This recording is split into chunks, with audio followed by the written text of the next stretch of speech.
adlaw sa tanan. Ngayon andito ako sa hardware ni Lizelle para mag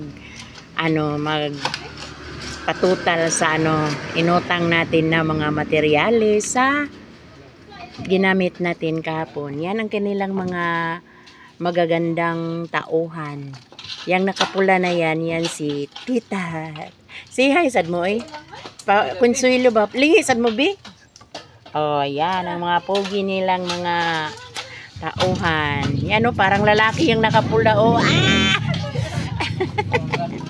Okay guys. Punta tayo sa utang natin para magtanong tayo kung magkano na. Yan ang kanilang tindira na maganda.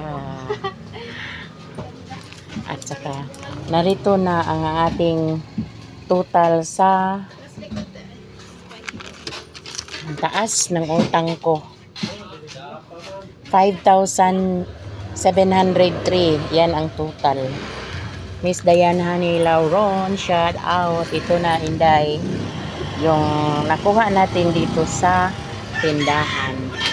Kaya tayo mga kapitbahay dyan, pag kayo ng mga materials pang dito lang sa hardware ni Lizelle. Anyan ang ilang mga tindera na maganda.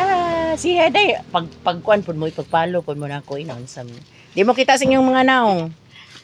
Kita ko sa yung panay. Kita day ka. Wow, sana all. Thank you for watching guys, and God bless sa ating lahat.